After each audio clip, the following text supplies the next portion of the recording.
สาวไผ่มางามแท้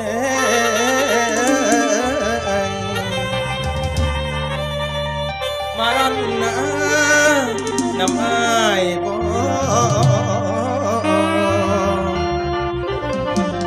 ละอายสิยกขันขอ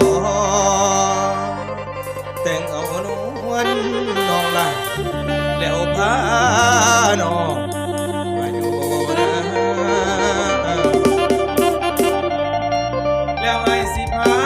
น้องละต้มไก่อยู่น่ากิน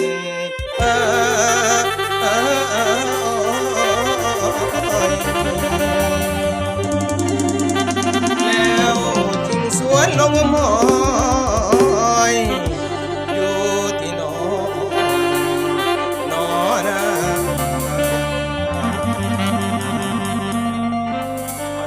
จานคีย์บอร์ดท่านนะ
ซื้อคำให้ใส่ให้มันเกิดเป็นค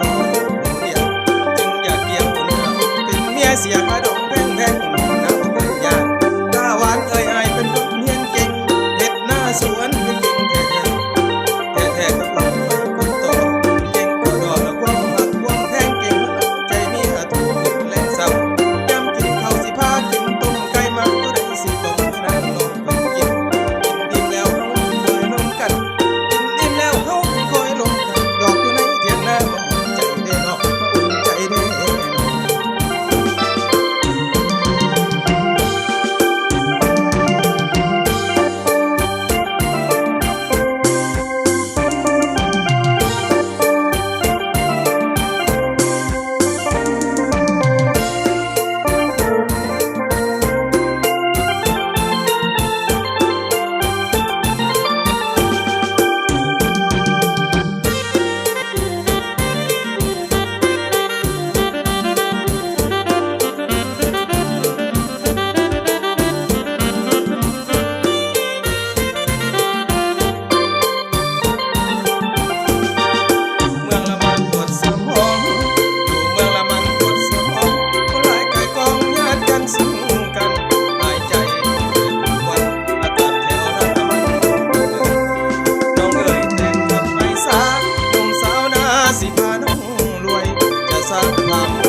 ได้ที่ซื้อคำไม่ใส่ใครมันเหลืองเกินพอน้องผู้เดียว